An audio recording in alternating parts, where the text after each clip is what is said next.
Chapter 15, and today we will read shloka from we'll read shlokas from 36 till 43. Okay. Before that, let's take the ashray. Om Namo Bhagavate Vasudevaya. Om Namo Bhagavate Vasudevaya. Om Namo Bhagavate Vasudevaya. Narayanam Namaskritam Dharam Cheva Narottamam Devim Saraswatim Vatsu Jayamudire Nashtaprayashi Padrashi Bhagavate Sevaya Bhagavate Shloka. Okay, so text 36. Let's read that. Yada mukundo bhagwan imam mahim jaho swatanva shravaniya satkatha tadahar iva pratibuddha chetasam abhadra hetu kaler anvavartat. Can someone read the translation? Or I'll read the first one, then we can continue. Translation. When the personality of Godhead, Lord Krishna, left this earthly planet in his self-same form, from that very day, Kali, who had already partially appeared, became fully manifest to create inauspicious conditions for those who are endowed with poor fund of knowledge.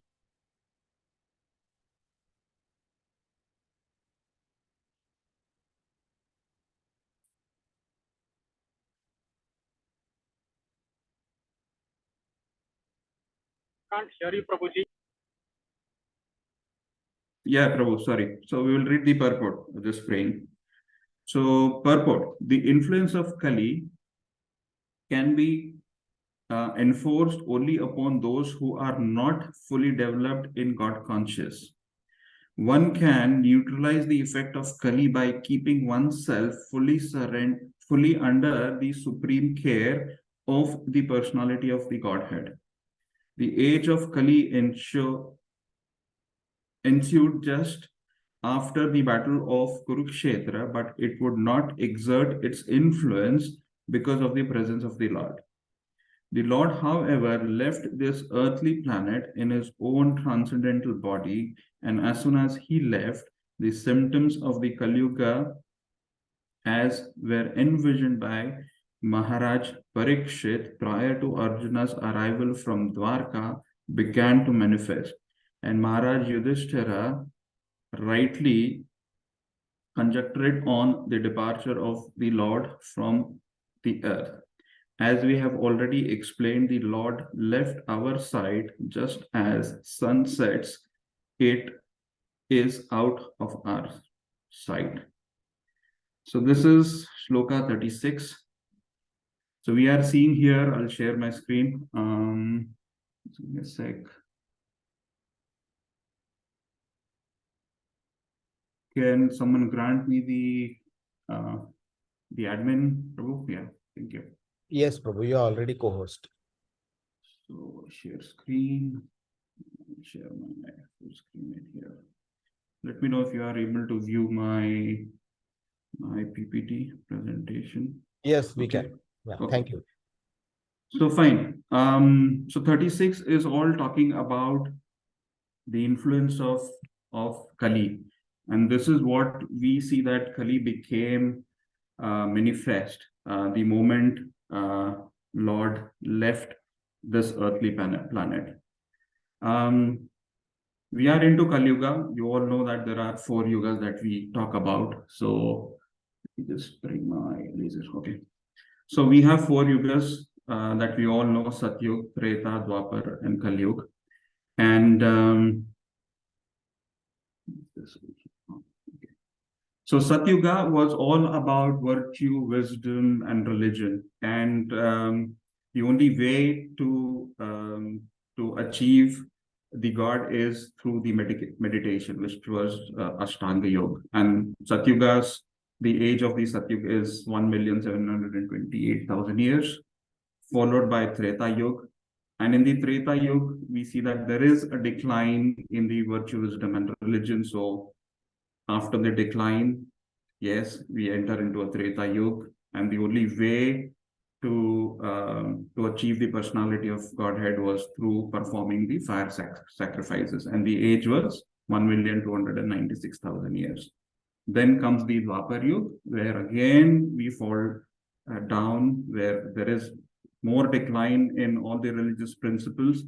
And then the only way to worship was through the temple worship. That means if I have to achieve the personality of Godhead, the only way was to do a temple worship. The age is 864,000 years. And then we are now into Kali Yuga, which is the last yuga. Again, it will follow by the Satyuga, but Kali Yuga is where we see a lot of ignorance and irreligion at the rise. And the only way now to achieve the personality of God is by chanting the names of the Lord. And the age is 432,000 years. So in this particular purport, I was hearing Bhakti Charu Swami Maharaj, His Holiness Bhakti Charu Swami Maharaj says that people become, as you go from Satyuga to Dwapar Yuga, people become less and less qualified. Okay. And as a result, what happens is sinful activities are on the rise. And once the sinful activities are on the rise, then Kali becomes manifest and actually comes into the power. And it is only because of this Kali we are put into a situation of adharma. And we start doing all wrong things in here with the influence of Kali. And as a result, what happens is there is a lot of suffering that happens. So Prabhupada says in the purport that this is only for people who are not developed fully in God consciousness or Krishna consciousness. Prabhupada says if someone is not fully developed into Krishna consciousness, then this is bound to happen, right? We would have a greater sufferings with the manifestation of Kali, putting us into a dharma situation. But there is one advantage that we have in the Kali Yuga, right? And we all know that the advantage that we have in Kali Yuga is, as per Srimad Bhagavatam 12:351, let's read this. Kaler dosha nidhe rajan asti hi eko mahan guna kirtanad eva krishnasya mukta sangha param vrajet. My dear king, although Kali is an ocean of force,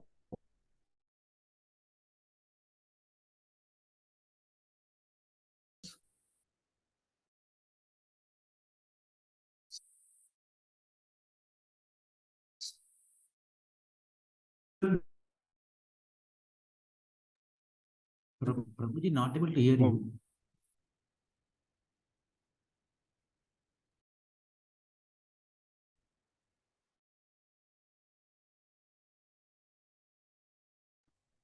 I think there could be some network connection issue.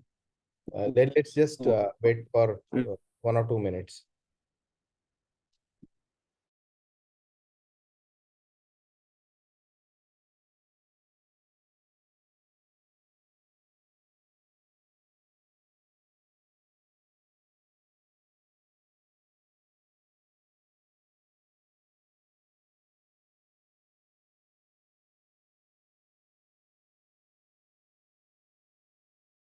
can you hear me now? Yes, we can. Okay, I have a problem with my network. Sorry for that. That's why I have to move to a different room. Okay, just give me a sec. I'll reshare my screen.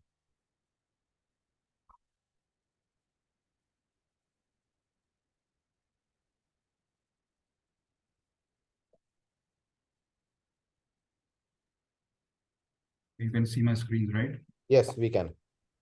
Okay. Sorry. So yeah, we were looking at the one advantage in Kali Yuga where the only way is to chant the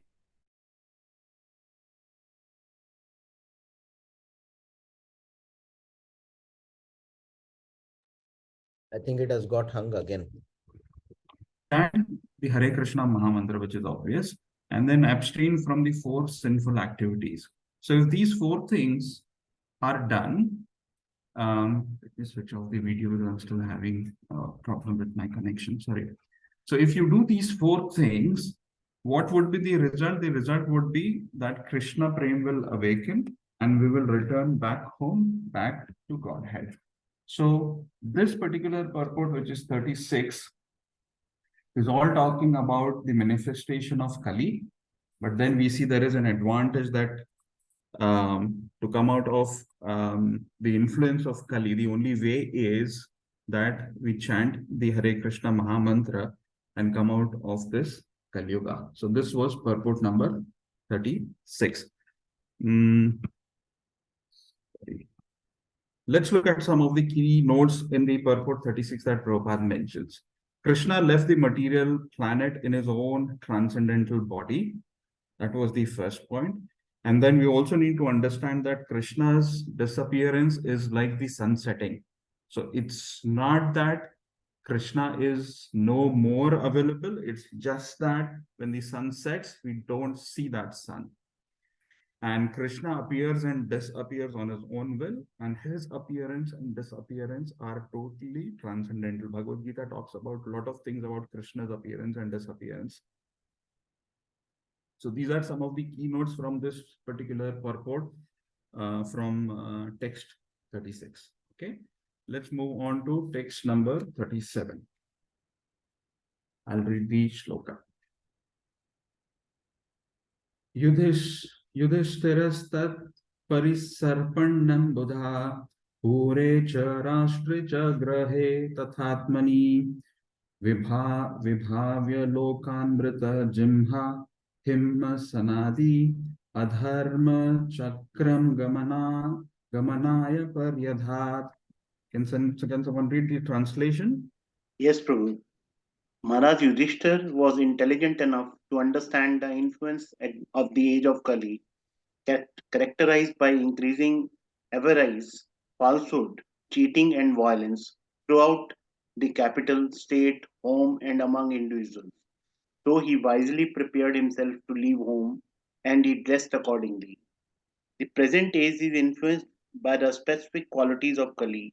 Since the days of the Battle of Kurukshetra, about 5000 years ago, the influence of the age of the Kali began manifesting, and from authentic scriptures, it is learned that the age of Kali is still to run on for 4,27,000 years. The symptoms of the Kali Yuga, as mentioned above, namely avarice, falsehood, diplomacy, cheating, nepotism, violence, and all such things, are already in vogue, and no one can imagine what is going to happen gradually with further increase of the influence of the Kali till the day of annihilation. We have already come to know that the influence of the age of the Kali is meant for godless, so-called civilized man. Those who are under the protection of the Lord have nothing to fear from this horrible age. Maharaj Yudhishthir was a great devotee of the Lord, and there was no necessity of his being afraid of the age of the Kali, but he preferred to retire from active household life and prepare himself to go back home, back to the Godhead. The Pandavas are eternal companions of the Lord, and therefore they are more interested in the company of the Lord than anything else. Besides this, being an ideal king, Maharaj Yudhishthir wanted to retire just to set an example for others. As soon as there is some young fellow to look after the household affairs, one should at once retire from family life to uplift oneself to spiritual realization. One should not one should not rot in the dark well of the household life till one is dragged out by the will of Yamaraj. Modern politicians should take lessons from Maharaj Yudhishthir about voluntary retirement from active life and should make room for the younger generation.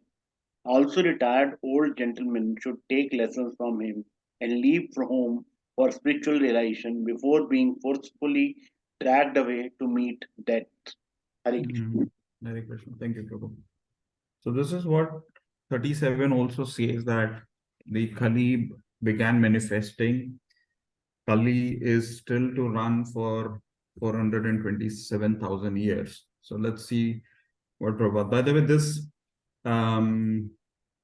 this what I'm saying from 37 till 43, Prabhupada has almost spoken on all these text verses as lectures in Los Angeles. Very nice.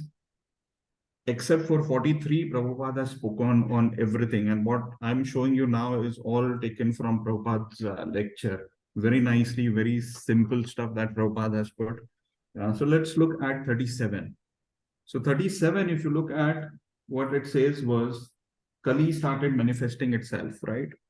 And then what was happening was religion, truthfulness, cleanliness, tolerance, mercy, duration law of life, physical strength, and memory were going down. And what was increasing was avarice, falsehood, diplomacy, cheating, nepotism, and violence. So this is what started happening. And Yudhishthir Maharaj was very intelligent because he knew exactly what needs to be done at this particular stage. Okay. And Bhagavatam also talks about the same in 12 to 1, where it says, Sri Shuka Uvacha Tataschanu Dinam Dharmam Satyam Shocha Kshamadaya Kalena Balina Rajan Nangshati Ahur Balam Smriti. So Sukhdev Goswami said, then, O king, religion, truthfulness, cleanliness, tolerance, mercy, duration of life, physical strength, and memory will all diminish day by day because of the powerful influence of age of Kali. So this is what has started happening. And Yudhishthir Maharaj was very intelligent to take a step to say, I need to go now. Now, there are a couple of questions that can be asked, that why Yudhishthir Maharaj wanted to really renounce his kingdom, right? Although it is said that the residents or the people did not want this to happen, but then why should he renounce? Is it not that he can engage in his spiritual practices while executing his duties? I mean, staying as a king, but you execute your duties as needed. Was that not something that was possible? And also, why do you need to go to a sacred place to do a spiritual practice, right? And then the last question comes, was Yudhishthir Maharaj really concerned when Kali appeared? So these are some of the questions that can be put, saying that why is Yudhishthir Maharaj doing all this? So let's look at what exactly Prabhupada wants to say into this particular verse. So the answer to this questions first is follow the leader. Yeah, it's in Hindi called Anugaman Karna. So king used to set an example for the citizens so that the citizens can follow. That means whatever step Yudhishthir Maharaj was taking was just to set an example so that the others also can follow, right? Bhagavad Gita 3:21 talks about Yad Yad Acharati Shreshtas Tat Tat Evartaro Janaha Sayat Pramanam Kurute Lokas Tat Anuvartate. Whatever action a great man performs, common men follow, and whatever standards he sets by exemplary acts, all the world pursues. So the first answer is why he was doing all this was because to set an example. Okay, that's the answer number one. The other two answer, the next answer to this is detachment, anasakti, and sacrifice, or we call it as tyag. So Yudhishthir Maharaj was showing that he was not at all attached to his post. Now imagine a king of the whole world, right? Yudhishthir Maharaj was the king of the whole world. Now leaving a post like this shows that he was totally detached. He was not at all attached to his post. That is detachment. Okay. And then if you look at the other one, it says sacrifice or tyag. So Yudhishthir Maharaj was leaving all the opulences that he had, his complete kingdom, his people. That was a great sacrifice that he did. And he was obviously called a Dharmaraj, right? Yudhishthir Maharaj was called Dharmaraj. It is said that the situation of the kingdom during the time when Yudhishthir Maharaj was there was same as that of Ram Rajya. Now imagine Yudhishthir Maharaj leaving the full Ram Rajya that he had built. So the other answer to this, why he was doing, was two reasons: detachment and sacrifice. And the third answer to this is pursuance, anusaran, right? Yudhishthir Maharaj left the place because Lord Krishna left this material world. And Yudhishthir Maharaj wanted to follow the Lord to his spiritual abode. So this verse talks about, yes, age of Kali, but then these are the core reasons where we see Yudhishthir Maharaj really wanted to set an example. He was really detached. He did a lot of sacrifices, and he wanted to do a pursuit. That means he did want to follow the Lord in the spiritual abode.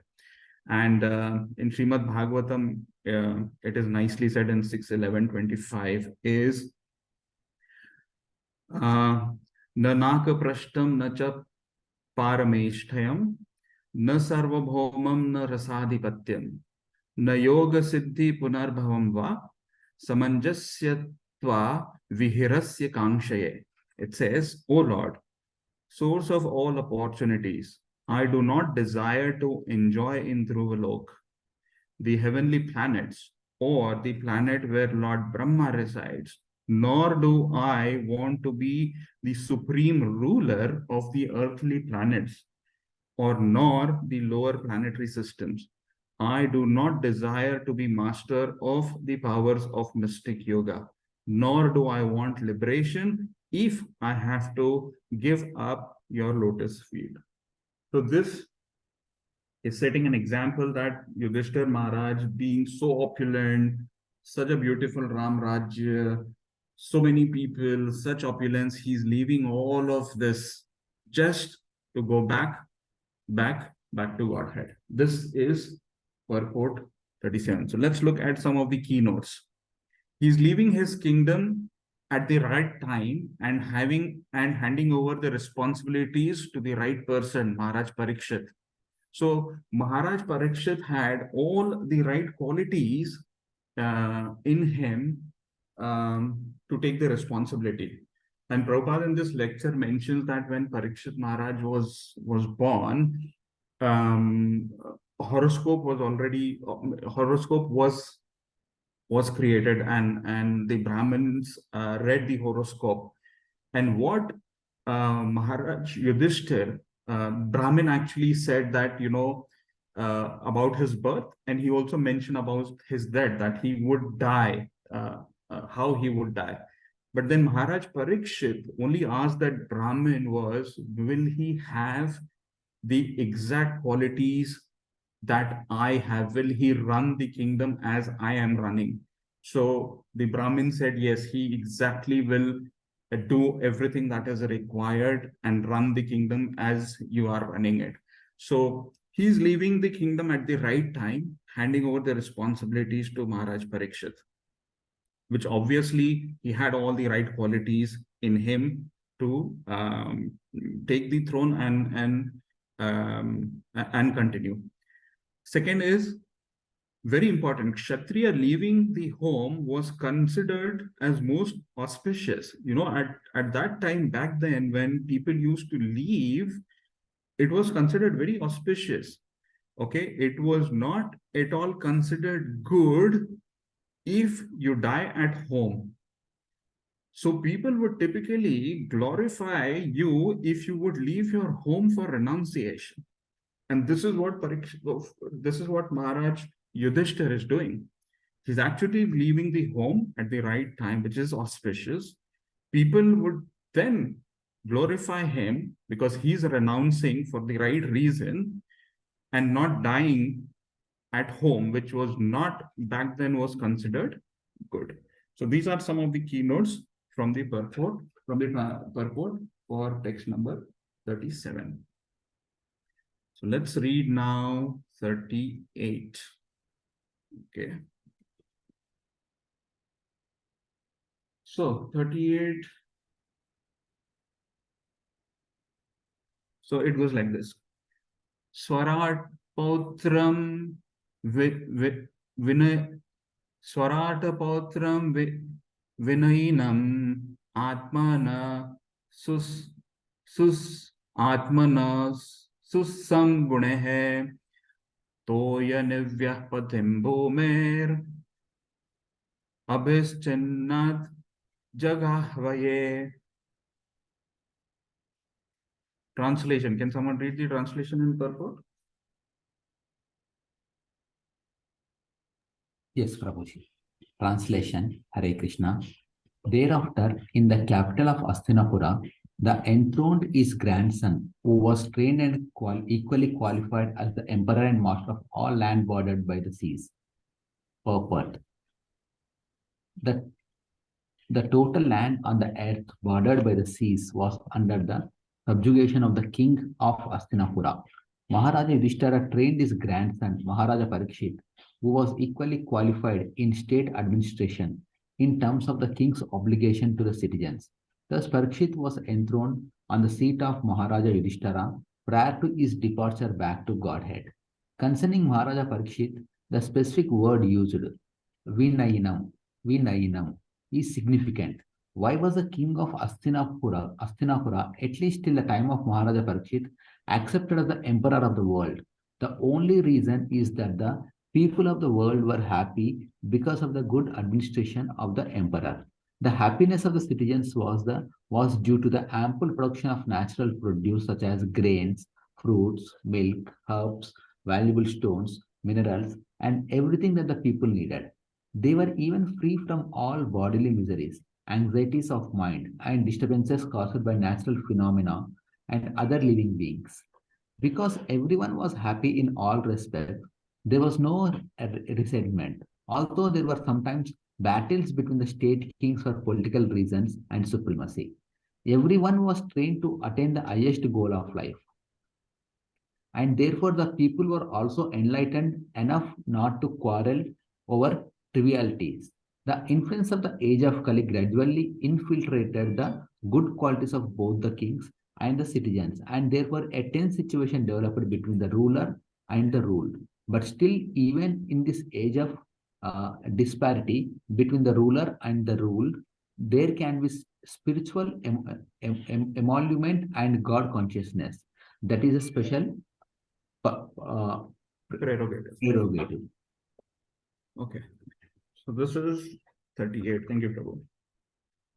Now, 38 talks about Yudhishthir Maharaj. So the word that there are two words that are important. One is Swarat. The first word in the text is called Swarat. Swarat means completely independent. So Maharaj Yudhishthir was not dependent on any other king or any other state. Okay, he was fully dependent, and the dependency was on Krishna. Okay, so Maharaj Yudhishthir was dependent on Krishna as all the other Pandavas were. So if you look at the Mahabharata, you will see that how typically all the Pandavas were dependent, and at every stage Krishna helped them. So this is Swarat. So here it is said that Maharaj Yudhishthir was dependent completely on Krishna, right? So Pandavas were under the order of Krishna. And it is said that a king or an emperor, if he is a representative of the Lord, which we see that the Pandavas and Yudhishthir Maharaj were, they were to be honored as Naradev. They are called as Naradev because they are representative of the Lord. And it is said that if he is or a person is a real representative of the Lord, then simply by pleasing that person, you are also pleasing the Lord. So Prabhupada in the lecture very specifically says that they were all Naradev. That means they were all representatives of the Lord. And typically pleasing them would actually please the Lord themselves. So he was independent. He had full dependence on Krishna. And let's see why was Prabhupada also mentions that in the lecture that why was Maharaj Yudhishthir the emperor of the complete world, right? So he was not only king for his specific state, no, he was an emperor of the complete world. And it is only because of the good administration his kingdom was flourishing. And the parameters to check how the kingdom is completely flourishing was in this purport. Prabhupada very specifically said that there was ample of natural produce such as grain, fruits, milks, herbs, valuable stones, minerals, and everything that the people needed. People were free from all bodily miseries. There was no anxiety of the mind, and people were free from the disturbances caused by natural phenomena or other living beings. So Adidevic, Adibhautik, and Adhyatmic troubles or problems were not with them. So he was the emperor of the full world.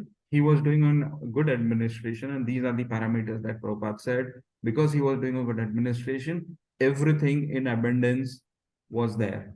Prabhupada mentions in the lecture that during the time when Yudhishthira Maharaj was ruling, there were cows that were supplying milk like anything. Okay, he says the milk was just flowing from the from the cows at that moment. Prabhupada mentions all the rainfall was there with the right quantity at the right time.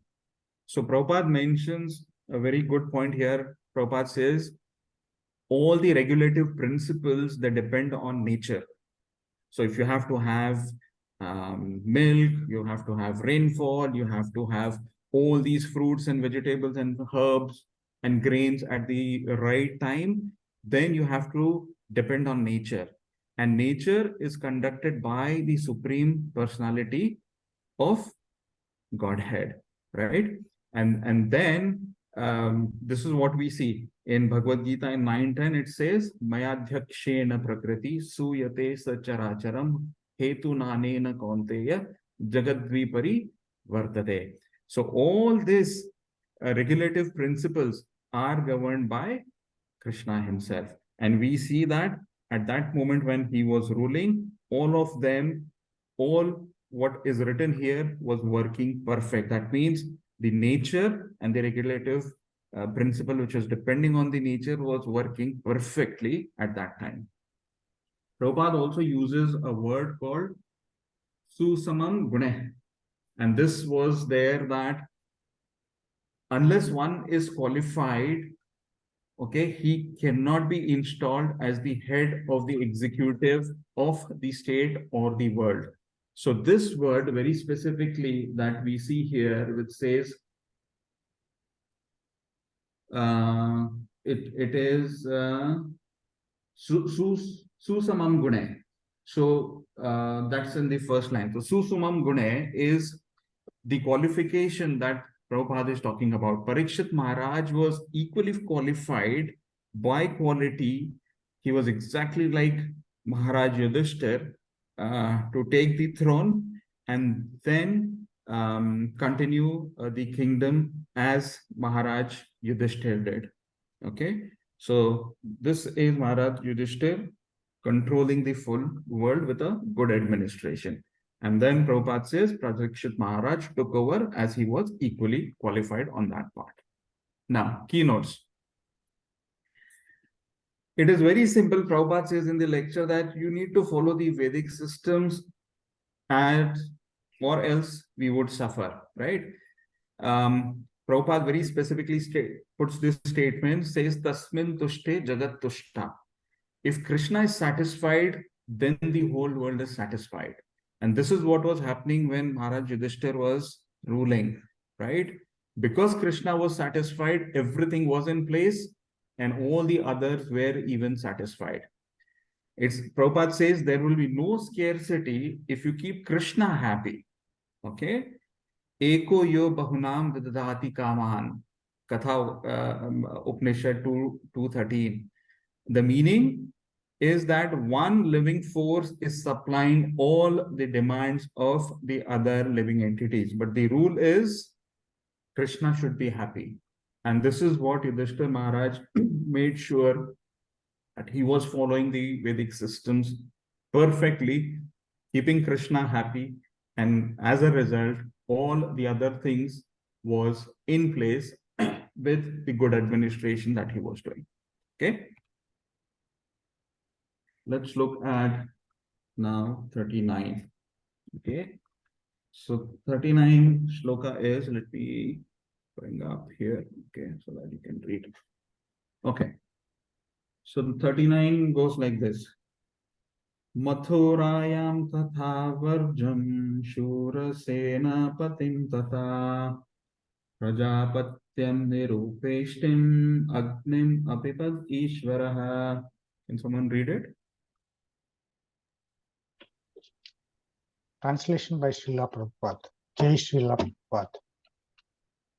Then he posted Vajra, the son of Anirudh, grandson of Lord Krishna, at Mathura as the king of Sursena. Sorry.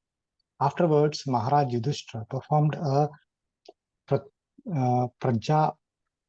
Prajapatya sacrifice and placed in himself the fire for quitting household life. Purport by Srila Prabhupada. Maharaja Yudhishthira, after placing Maharaja Parikshit on the imperial throne of Hastinapur, and after posting Vajra, the great grandson of Lord Krishna, as the king of Mathura, accepted the renounced order of life. The system of 4 orders of life and 4 castes in terms of quality and work, known as Varnashrama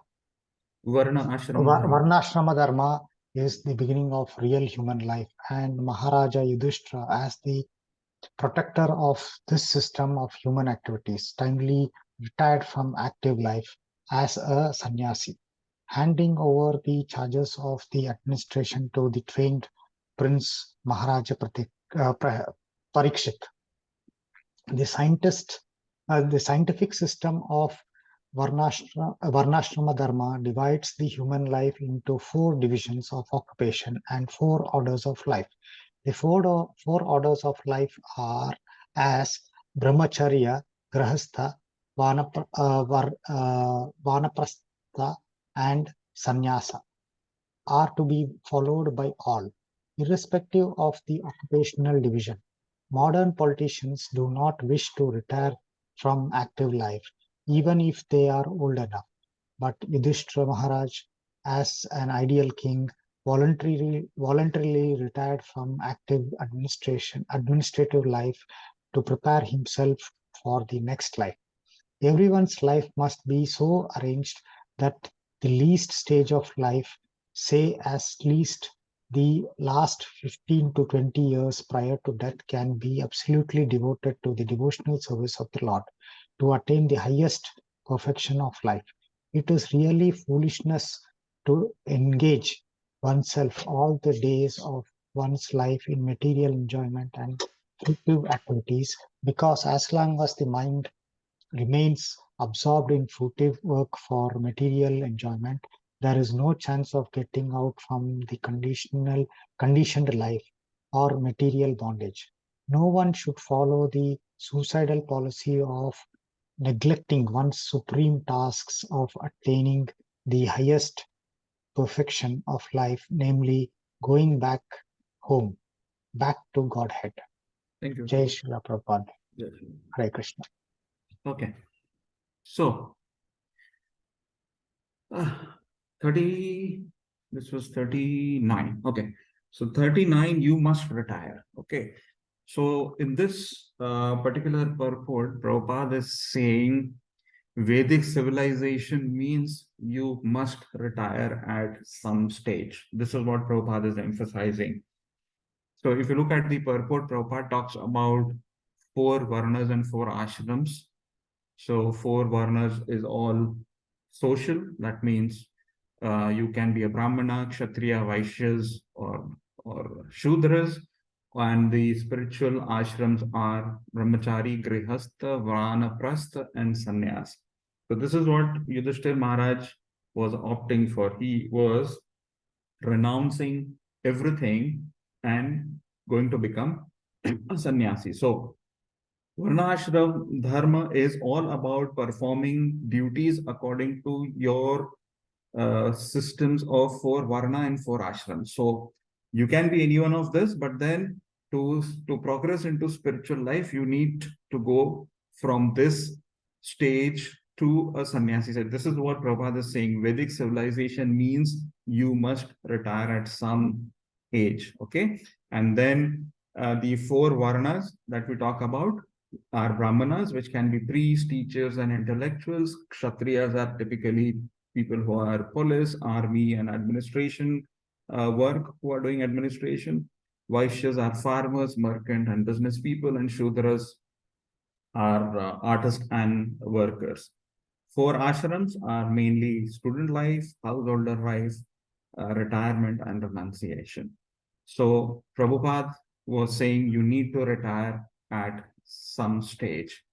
Now, here in this purport, Prabhupada mentions, was it a matter of duty or was it an ultimate goal of life?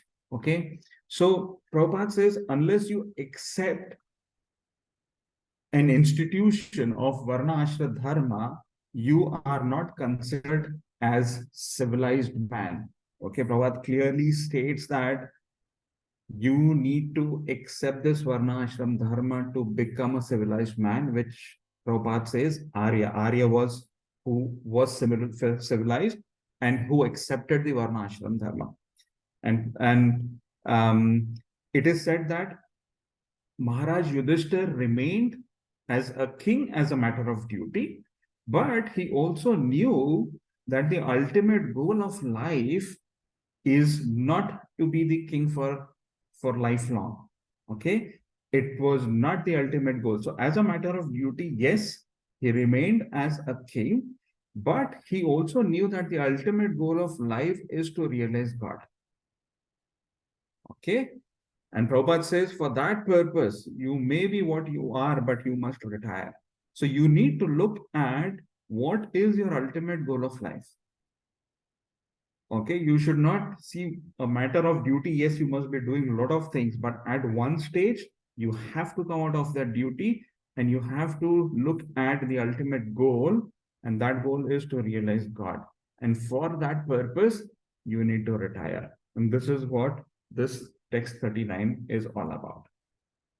So, a civilized man must be within the category of a Varna Ashram Dharma. Otherwise, he is animal. And Prabhupada in this lecture chastises all the politicians, all the people who are still into politics, not retiring, sitting on their own chairs. He chastises them heavily.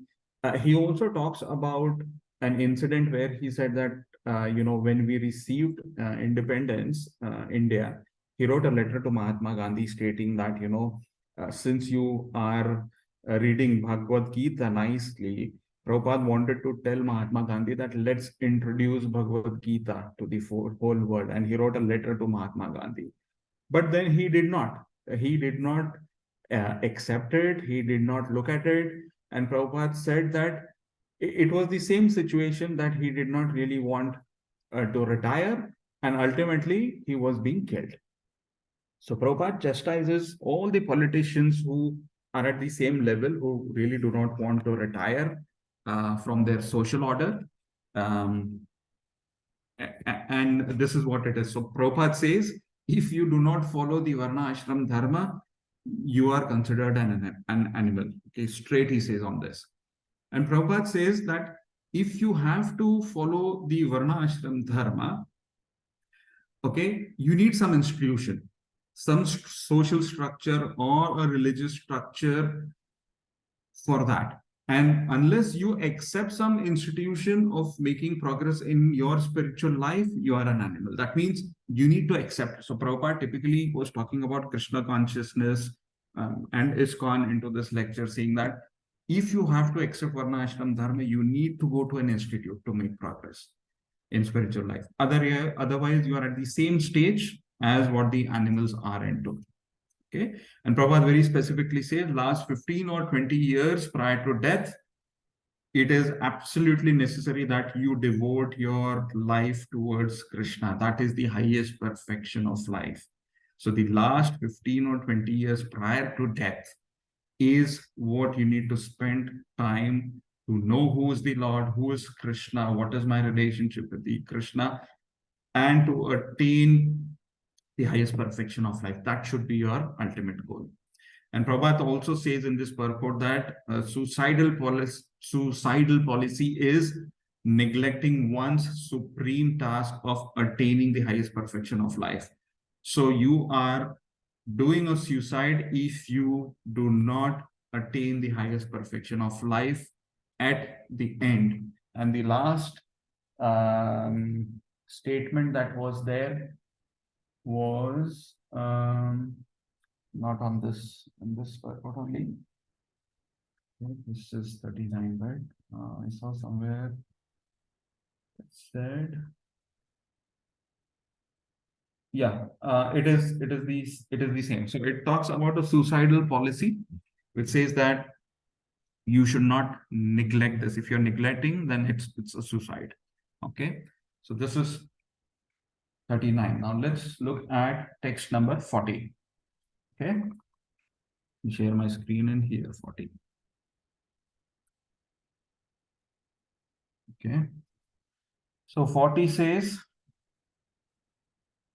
Visrajya tatra tatsarvam dukulavalayaadikam nirmamo nirahankara sanchina shesha bandhanaha. Can someone read the translation and purport? Yes, Prabhu. Maharaj Yudhishthira at once relinquished all his garments, belt, and ornaments of the royal order and became completely disinterested and unattached to everything. To become purified of material contamination is the necessary qualification for becoming one of the associates of the Lord. No one can become an associate of the Lord or can go back to the Godhead without such purification. Maharaj Yudhishthira, therefore, to become spiritually pure, at once gave up his royal opulence, relinquishing his royal dress and garments. The kasya or saffron loincloth of a sannyasi indicates freedom from all attractive material garments, and thus he changed his dress accordingly. He became disinterested in his kingdom and family, and thus became free from all material contamination or material designation. People are generally attached to various kinds of designations of family, society, country, occupation, wealth, position, and many others. As long as one is attached to such designations, he is considered materially impure. The so called leaders of men in the modern age are attached by natural consciousness, but they do not know that such false consciousness is also another designation of the materially conditioned soul.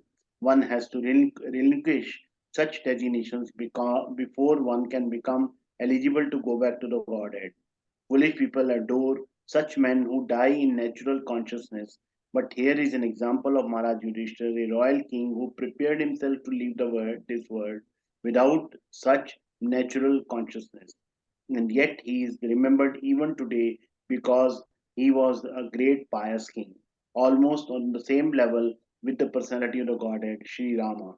And because people of the world were dominated by such pious kings, they were happy in all respects, and it was quite possible for such great emperor to rule the world. Hare Krishna. Thank you. Hare Krishna. Thank you. Okay. Okay, so Prabhupada in this very specific purport talks about the qualification, right? Prabhupada says, if you have to go back home, back to Godhead, then you have to be completely detached from all the material things. Okay? Prabhupada says very specifically, if you have got even a little attachment for any material thing, then you will not be allowed to go back home, back to Godhead.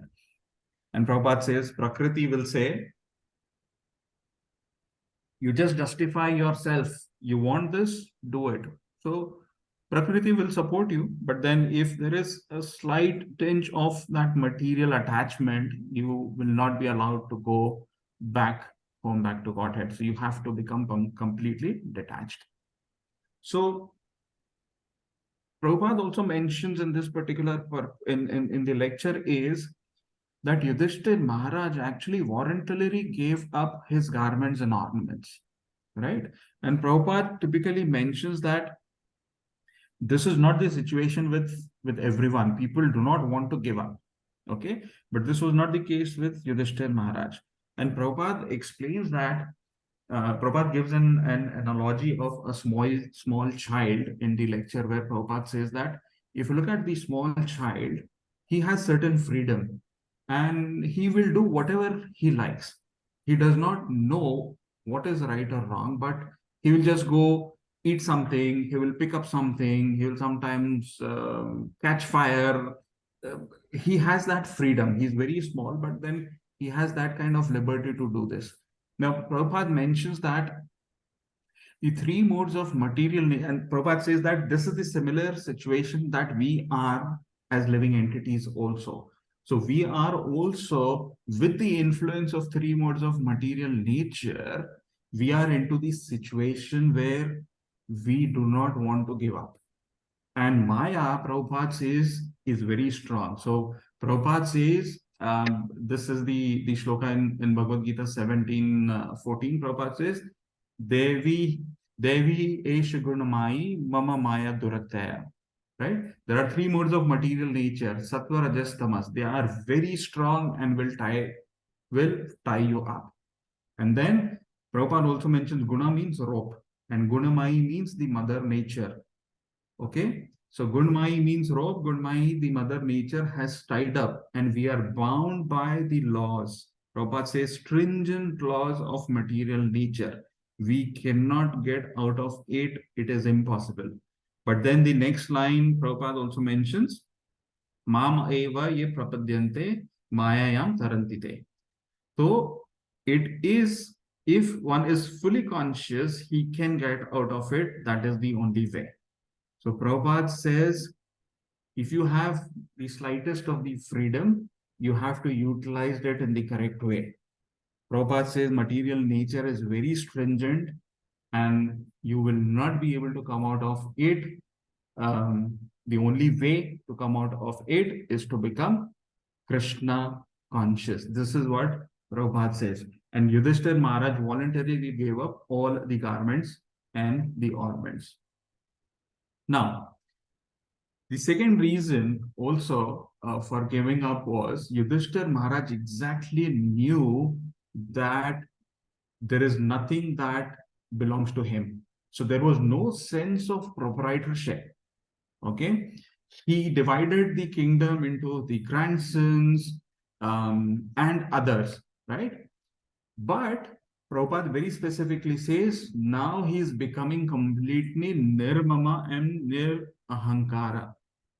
So Prabhupada uses this nirmama, nir-ahankara. So this is coming from Bhagavatam 12, 13 and 14. Okay, so let's read the purport.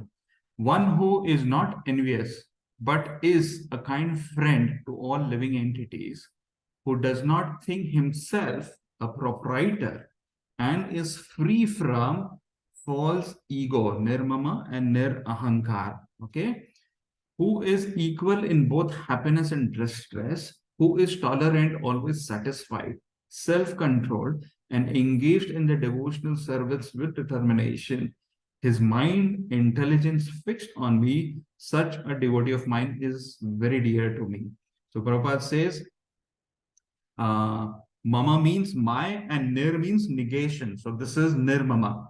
And nir ahankar. Ahankar means egoism. And then nir means not. So Maharaj Parikshit exactly knew that all this, what he had, was not his. He was not having any proprietorship on anything that he possessed. And therefore, it was very easy for him to give up, right? The first line says that he gave up all his ornaments and garments. So he knew exactly that I have to be nirmama, nir ahankara. This is what Prabhupada wanted to say. And Prabhupada says in the lecture again, he says, become wise. He says, you have to elevate yourself from a mental platform to an intellectual platform. And from an intellectual platform, you have to come to a spiritual platform. And the intelligence, Prabhupada says, is the intelligence is where you need to consider whether I am this body or I am something else. And Prabhupada says, surrendering to Krishna, that is the perfect intelligence. And Prabhupada says that if only then, when you reach to the spiritual platform, you will be able to give up so-called material possession.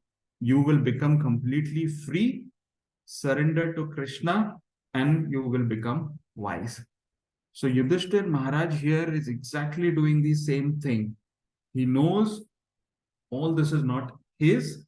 He's applying the right intellectual intelligence. He is at the spiritual platform, and that's why it is very easy for him to leave all the material possessions, to become completely free, surrender to Krishna. So this is what Prabhupada says, that you have to be really wise to do that. Okay. And this was text number 41. Okay. Let's some of the keynotes. Again, if you have a slightest of the attachment for material things, for sure you are not eligible to go back home, back to Godhead. The bondage is Gunmai, Maya. Prabhupada says very specifically, the bondage is Gunmai, Maya, being wrapped up by the qualitative modes of nature. But if one engages in the devotional service, he is not under the bondage. You can only become free, Prabhupada says, if you understand that everything belongs to Krishna. He says it is very simple. If you possess things with you, that means you are not free. But if you understand that there is nothing that belongs to me, you are already free. Okay? And Prabhupada mentions there are two ways that you can renounce the world. Either you do it voluntarily or you do it by practice. Okay? So this is what is text number 40. Let's go to 41.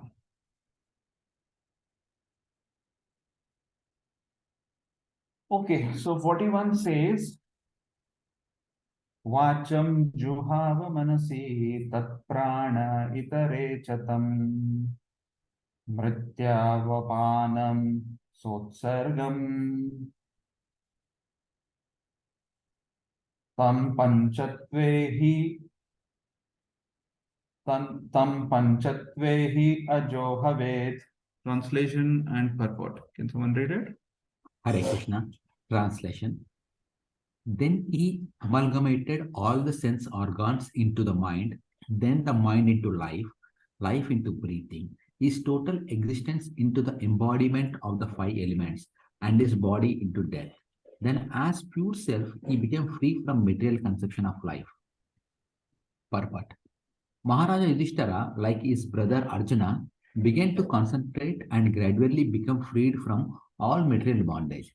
First, he concentrated all the actions of the senses and amalgamated them into the mind. Or in the other words, he turned his mind toward the transcendental service of the Lord. He prayed that since all material activities are performed by the mind in terms of actions and reactions of the material senses, and since he was going back to Godhead, the mind would wind up its material activities and we turned towards transcendental service to the Lord, there was no longer a need for material activities. Actually, the activities of the mind cannot be stopped, for they are the reflection of the eternal soul. But the quality of the activities can be changed from matter to the transcendental service of the Lord.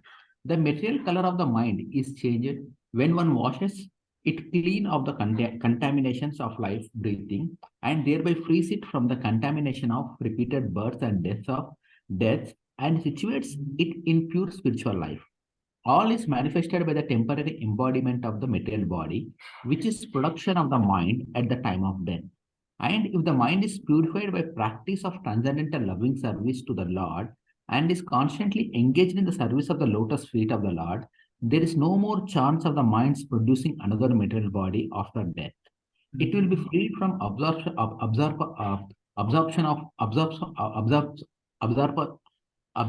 in material contamination. The pure soul will be able to return home back to Godhead. Jai Srila Prabhupada. Jai Srila Prabhupada. Very nice purport. Right. So here Prabhupada is talking about mind and senses. Right. So let's see what Prabhupada says for this particular purport. Right. So there are two things that Prabhupada is talking about. First, Prabhupada talks about the manner of the yoga practice, right? What is yoga all about? Prabhupada talks about this in the lecture. So Prabhupada mentioned that Maharaj Yudhishthira knew how to practice the yoga. Okay. And not even this, he said all the Brahmanas and Kshatriya knew the practice, and this practice, Prabhupada says, was utilized at the time of death. Okay, and Prabhupada says this is the perfection of yoga. So Prabhupada mostly is talking about two things: control the mind and control the senses. And Prabhupada says if you can control the mind, you can control your body, mind, and words. And controlling the senses, Prabhupada talks about yoga is actually Indriya Samyama, controlling the senses. So Prabhupada talks about, yes, you have to follow this yoga, you have to utilize this yoga at the time of death, but then two things that you need to do is controlling your mind and controlling the senses. Now, Prabhupada says mind and senses are very strong. Okay, he clearly says you cannot stop the activities of the senses. Okay, if you try to stop an activity of one sense, the other sense is already there, and he says he's ready to kill you. Okay, and Prabhupada says we struggle with mind and senses heavily. And Bhagavad Gita 15.7, Prabhupada says this shloka says, Mama vamsho jiva loke jiva bhuta sanatanaha manaha shashthani indriyani prakriti sthani karshati. The living entities in this conditioned world are my eternal fragmental parts. Due to conditioned life, they are struggling very hard with six senses, including the mind. So Prabhupada says, very strong mind and sense control is very hard. And Prabhupada gives very nice 5 examples where he says senses will kill you. And he gives an example of a fish. He says fish has enough food in the sea, but just for the taste, she loses her life. Right? So here Prabhupada talks about a sense, that is a tongue, that is killing you. Second, he says bees. He says they enter a flower enjoying the smell, but get entrapped and they lose their life. So this is about another sense, which is nostril. Elephant loses his life for sex, right? He gets captured by following a female elephant. So this is all about sex life and genitals. And then Prabhupada says also one example, which is deer. Deer gets captivated by hearing. What does the hunter do? Hunter plays a flute, and by that hearing, he is killed. So he says, mind and senses are very strong. Specifically senses, there are senses. So Prabhupada says, you don't have to struggle with senses, but you have to divert your senses to the correct direction. Okay, this is what Prabhupada says. And this is what is all about engaging the senses. And Ambrish Maharaj is a perfect example of how he controlled his mind and senses, right? And that is only and only possible through the Bhakti Yoga means. Prabhupada very clearly says, do not try to artificially control the mind and senses, but you need to divert your mind and senses to the correct place. Okay, and Prabhupada says this is the shloka that is all about Ambrish Maharaj. Save manah Krishna padar vindayor. So always engage your mind in meditating upon the lotus feet of Krishna. That's the starting of the shloka. We'll read the purport that is there, and it's a very nice purport on how Ambrish Maharaj actually controlled his mind and senses. Ambrish Maharaj always engaged his mind in meditating upon the lotus feet of Krishna. His words in describing the glories of the Lord. So he's using his tongue for describing the glories of the Lord. His hands in cleansing the Lord's temple. His ears in hearing the words spoken by Krishna or about Krishna. He engaged his eyes in seeing the deities of Krishna. Krishna's temples, Krishna's places like Mathura and Vrindavan. He engaged his sense of touch in touching the bodies of the Lord's devotees. He engaged his sense of smell in smelling the fragrance of tulsi offered to the Lord. He engaged his tongue in tasting the Lord's prasadam. He engaged his legs in walking to the holy places and the temples of the Lord. His head in bowing down before the Lord, and his desires in serving the Lord 24 hours a day. Indeed, Maharaj Ambrish never desired anything for his own sense gratification. He engaged all his senses in devotional service, in various engagements related to the Lord. This is the way to increase the attachment of the Lord and be completely free from all material desires. Okay. So this is what Prabhupada is mentioning, that senses and mind are very strong to control. Unless with Bhakti Yoga, you utilize your mind and senses in as what Ambrish Maharaj is doing, it is very difficult then to control both of them. Okay. Now, okay, sorry. And then Prabhupada mentions the beginning is the starting of this. If you have to have mind and senses controlled or cleansed, the starting is to start hearing about Krishna. Prabhupada very nicely explains here that people should be inquisitive to know who is Krishna.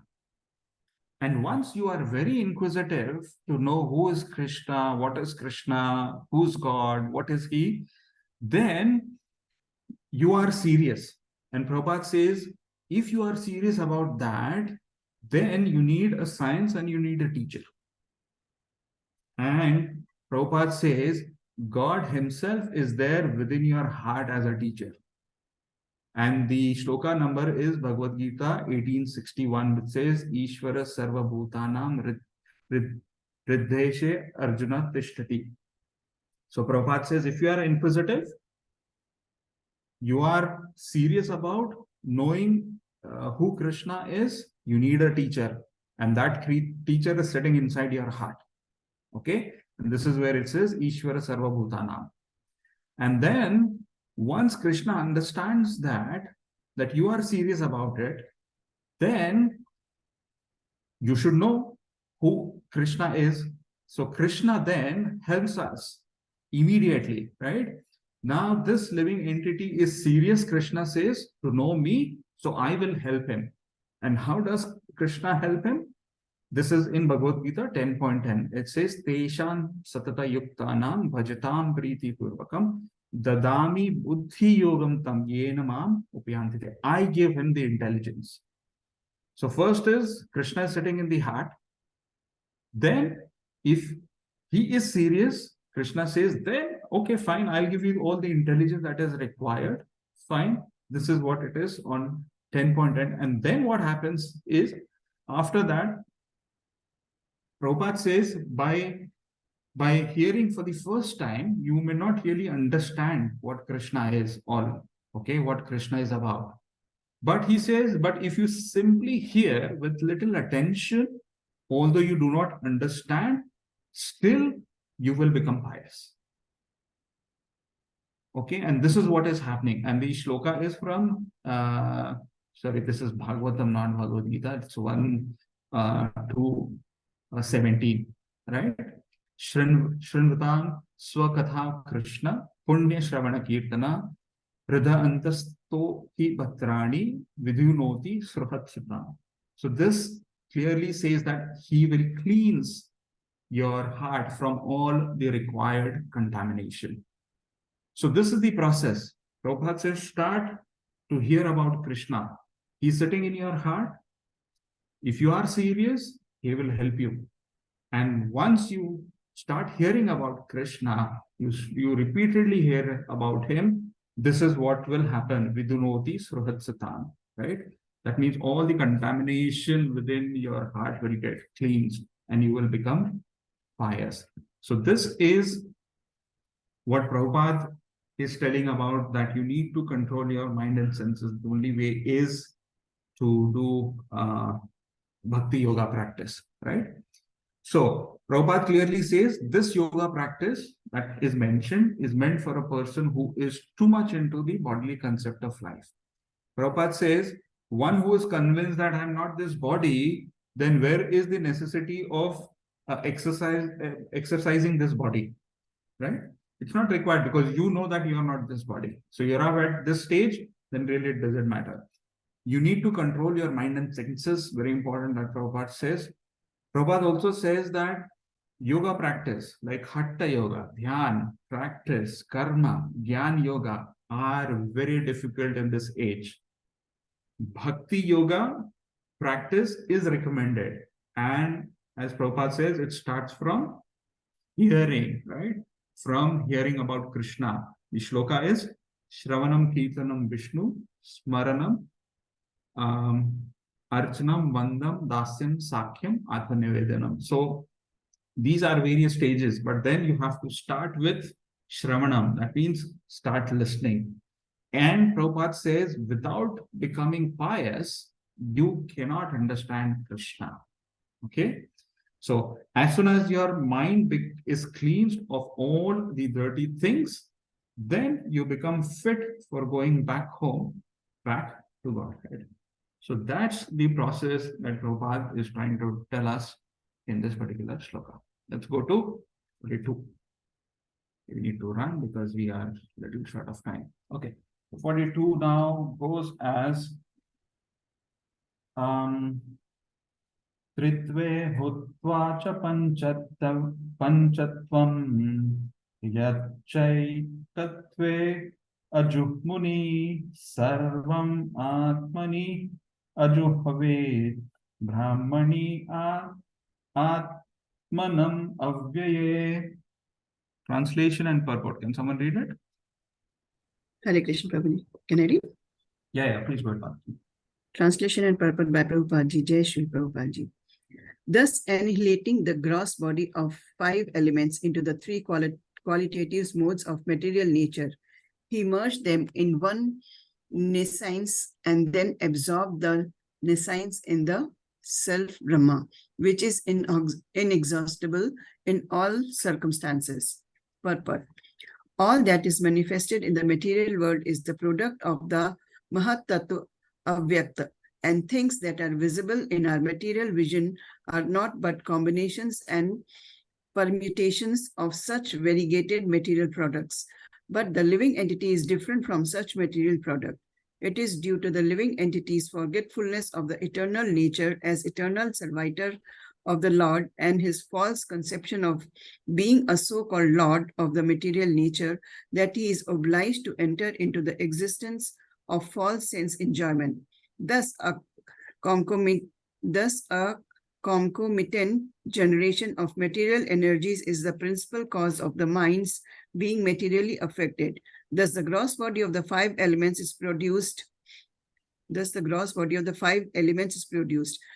Yudhishthir reversed the action and merged the five elements of the body in the three modes of material nature. The qualitative distinction of the body as being good, bad, or mediocre is extinguished, and again the qualitative manifestations become merged in the material energy which is produced from a false sense of the pure living being. When one is thus inclined to become an associate of the Supreme Lord, the personality of Godhead, in one of the innumerable planets of the spiritual sky, especially in Golok Vrindavan, one has to think always that he is different from the material energy. He has nothing to do with it, and he has to realize himself as pure spirit, Brahmana, qualitatively equally with the Supreme Brahman, Parameshwara. Maharaj Yudhishthir, after distributing his kingdom to Parikshit and Vajra, did not think himself emperor of the world or head of the Kuru dynasty.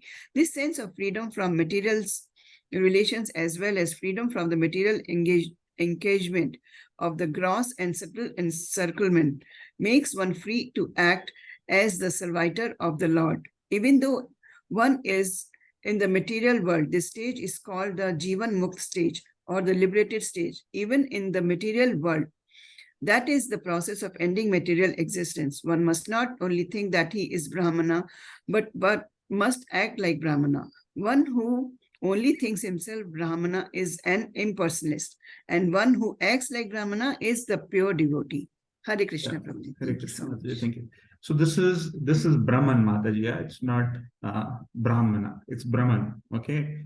So this is soul and super soul. That's okay. So quite a heavy purport. Okay. If you read this, it's very difficult to understand what is happening, right?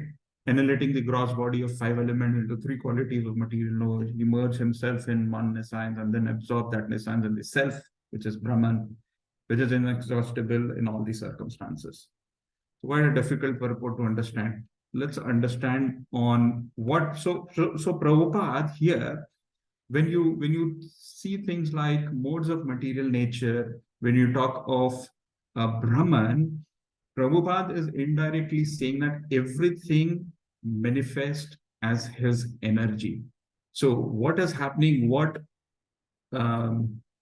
Maharaj Yudhishthir is doing is utilizing all these energies. However, these all energies are directly coming from Krishna himself. Okay, so let's try to look on various energies of the Lord and what aspects of these energies are there, and then we'll continue.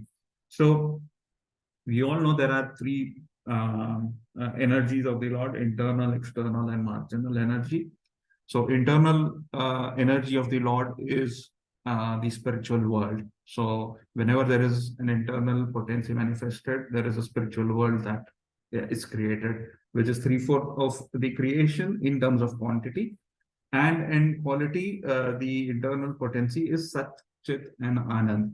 So, and we'll talk of it because there was a specific word that Prabhupada used was Brahman and the Supreme Brahman. We will see how this correlates to this Sat, Chit, Anand form of the Lord. Marginal potency is all about Jiva Shakti, and then external potency is the manifestation of the material world, which is 1/4 of the entire creation in terms of quantity. And this is the opposite of Sat Chit Anand. So this is Asat, Achit, and Nirananda, temporary, full of ignorance and full of miseries. Here it is eternal, it is full of knowledge and bliss.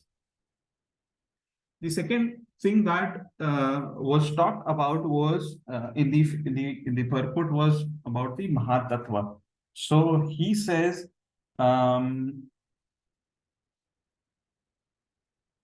Okay, I'll read it. The first line says, and all that is manifested in the material world is the product of Mahatattva Vyakta, and things are visible in our material vision are nothing but the combinations, permutations of such vegetated material products.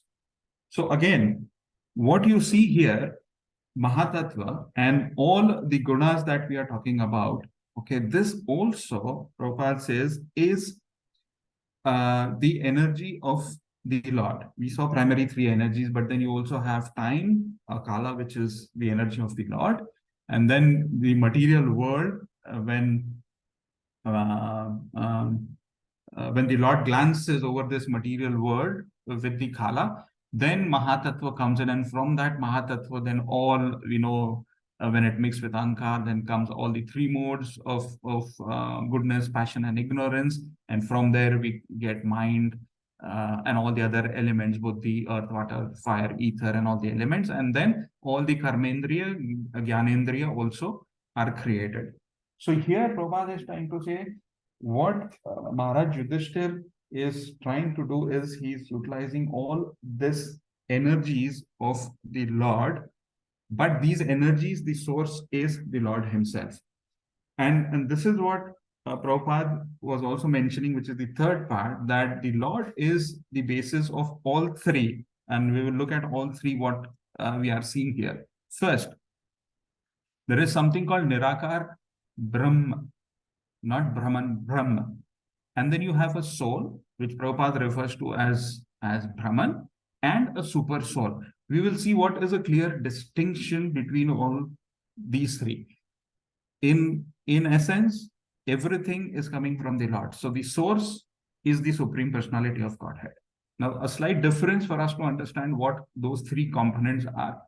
Nirakar Brahma is coming from the Lord, whereas the soul, which is us, which Prabhupada refers to as Brahman, also is coming from the Lord. Nirakar Brahma is transcendental, soul is also transcendental in nature. Nirakar Brahma is beyond three modes of material nature. Soul is also beyond three modes of material nature. Nirakar Brahma has a formless reality, that is, doesn't have form, but then soul definitely has a form, and this is in Bhagavatam 2.10.6 that is mentioned. Nirakar Brahma comes from the effulgence of the Lord, okay? And then soul is the Tathastha Shakti that we just saw, the marginal potency of the Lord, okay, which is called Tathastha Shakti, Jiva Shakti. Nirakar Brahma is desireless. There is no desires in Nirakar Brahma. But then soul can have desires, and that desires can be material or spiritual. And then soul for sure is immutable and insoluble. So that's the core difference. Now let's look at, Prabhupada mentioned Brahman and the Supreme Brahman. So here we see that the Lord can be realized in three different forms. A Brahman, a Paramatma form, and a Bhagwan feature. And how do we understand what this is? So if you look at this inner circle, Sat is eternity. Okay, so this is only the Sat, which is the Brahman feature. So Sat means ever existing for all times and all places, in all the words, all pervasive in time and space. If you look at the outer circle, this is Chit. Now, Chit includes Sat and Chit. So, Paramatma feature of the Lord includes Sat, meaning everlasting, all the times, in all the places, in all the words, all pervading in time and space. And Chit means all knowledgeable. Krishna has nothing to learn from anyone. He is independently full of all knowledge. So this is Sat, Chit, and Anand. Krishna is made of all three, all these three. And then Anand, which is the bliss, includes Sat and Chit. So that's the Bhagwan feature.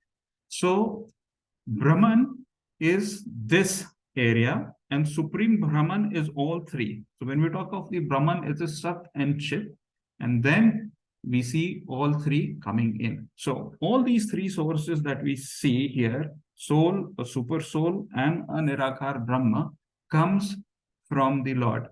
and all the energies also, be it Mahatattva or three modes of material nature, which Yudhishthira Maharaj is trying to do. He's trying to annihilate the gross elements into the three modes of material nature, and then he is getting absorbed into the self, which is, Prabhupada says, Brahman. These is all, the source of energy is all Krishna. And this is what Prabhupada says. All the energies belong to Krishna. Everything is coming from Krishna, the personality of Godhead. He's the reservoir of all these energies, right? And then Prabhupada also mentioned that living entities and the material world is all about Mahatattva, the diagram that we saw. And then living entities we saw were all eternal. A very important point that Prabhupada mentions in the translation is living entities' forgetfulness. This is the problem, okay, of his eternal nature. And because of the false sense of enjoyment, the mind is materially affected and the gross body of five elements is produced. So the reason why we are here on this material world is the forgetfulness of our eternal nature. And with the false sense enjoyment, the mind is affected by all that we see, and the body is ultimately produced. So keynotes for this particular verse is Jiva Mukta stage, okay, or a liberated stage. Prabhupada says free from the material relations and being free from the material engagement of the gross and subtle. So this is what Yudhishthira Maharaj is trying to do. He is reaching this stage where he has no material relations or material attachments with any of either his gross or his subtle. So this is what is happening. And then if you have to go back to Godhead, he has to realize himself, Prabhupada says, as pure spirit, which Prabhupada says is Brahman, which is qualitatively equal with the supreme Brahman, which is Parameshwara. So quite a difficult purport to understand on what exactly is happening, what is he trying to do. But then in simple terms, if we try to understand the various energies of the Lord, that the source is him, and some key differences, then for sure we know who's controlling all of it. Okay, let's go to the last purport and we end this. That was 30:43. So let's read this. I'll read this. Chiravasani niraharo buddhavan mukta murtajaha darshanyatmano rupam jadonmat pishachavat anavekshamano niragada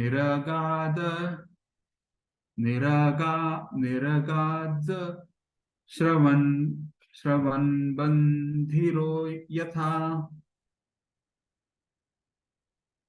Translation, I'll read the last one. Translation. After that, Maharaj Yudhishthira dressed himself in the torn clothing, gave up eating all solid foods, voluntarily became dumb, and let his hair hang loose. All this combined to make him look like an urchin or madman with no occupation. He did not depend on his brother for anything, and just like a deaf man, he heard nothing. Purport. Thus, freed from all external affairs, he had nothing to do with the imperial life or family prestige, and for all practical purposes, he posed himself exactly like an inert, mad urchin and did not speak of material efforts. He had no dependence on his brothers, who had all along been helping him. This stage of complete independence from everything is also called the purified stage of fearlessness. So this was his last stage, where he revoked himself from everything, from his members, from his brothers, he was not at all involved in any of the material affairs. And this stage is, Prabhupada says, this is called purified stage of fearlessness. So thank you so much. This was the last purport. I think, yeah, 43 was the last one. Hare Krishna.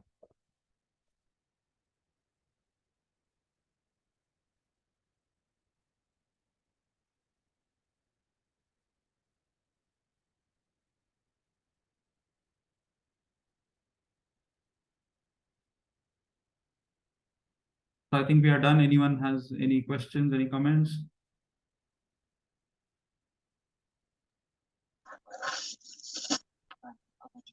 So, Hare Krishna Prabhuji. Yes, Prabhu. So, what could be? You are on mute, Rao Prabhu. Your mic went mute again. Sorry, Prabhuji. Prabhuji, then what will be the guidance for the Kali Yuga, for the current age? So bhakti yoga practice, this is what we need to do, right? So look, we can't do Ashtanga yoga, we can't do Karma yoga, Jnana yoga. We are not qualified for all of this. The only thing that we can do is chant the Lord's name. So what happens is, when you do bhakti yoga has the power to deliver you and take you back to Godhead. So the only thing that would help us is doing bhakti yoga. So once you do bhakti yoga, you do all various stages of bhakti. You go through all the various stages of bhakti. This is where you will reach a stage where you will understand all what is happening. You will understand who Krishna is, what is your relation, what is your ultimate goal, where you want to reach, and then you will ultimately be delivered. So that's the only advantage of Kali Yuga. Otherwise, Kali Yuga has no other advantages. And this is why Chaitanya Mahaprabhu came and gave us this Maha Mantra that yes, there are people who needs to be delivered, and the only process through which this can happen is through Bhakti Yoga. So we need to reach to a stage from Shravanam till the last stage where we love the Lord. And once you reach that stage, Shravanam, Kirtanam, Vishnu Smaranam, Path Sevanam, Archanam, Vandam, Dasyam, Sakyam, Atma Nivedanam. Once you reach that stage of full surrender to the Lord, and that is possible through Bhakti Yoga, then you are eligible to go back home, back to God. Okay. Thank you, Prabhuji.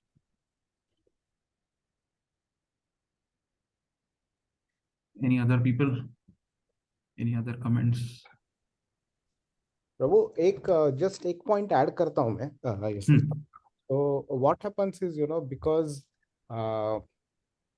the general understanding people develop is because Ashtanga Yoga, because Jnana Yoga and other ones are difficult to follow. That's why we follow Bhakti Yoga, which gives an impression that Bhakti Yoga is meant for underdeveloped people. So, which is actually not the case, because had Bhakti been a kind of a primitive level process, okay, then a primitive level process can never help us achieve the ultimate objective. Correct. A primitive level process can only help us achieve a primitive level objective. Right? If Ashtanga Yoga, Jnana Yoga and all that were the higher level or advanced level processes, then they should have helped us achieve the advanced level objectives. But that is not possible. On top of that one, in Bhagavad Gita, Bhagwan has commended and appreciated Bhakti Yoga many times, and while comparing with the other processes. And the one of the many verses which confirms this, I would say two verses actually. One is 11.55, the last verse of 11th chapter. And the other verse, which is a direct comparison, is the 8th chapter, 28th verse.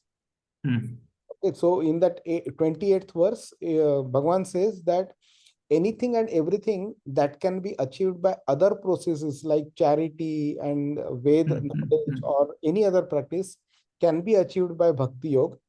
In addition to that, Bhakti Yoga can achieve the ultimate supreme abode of Lord Krishna, which other processes cannot achieve. Hmm. So it confirms that what Bhakti Yoga can help us obtain, other processes cannot obtain. Which itself confirms that Bhakti Yoga is not a primitive level method, and it is there for us not because it is a primitive level, but it is simple to perform. Without compromising the goal. Yeah. True. Okay. Hare Krishna. Many thanks. Thank you so much, Prabhuji. Wonderful class today. I think nobody has any question, so we can. Okay. Thank you all. Thank you so much. Thank you This session. so much. Hare Krishna. Thank you. Hare Krishna, Prabhu. Hare Krishna. Krishna Prabhuji, thank you so much. You have prepared the class so well, Prabhuji. Prabhuji is left.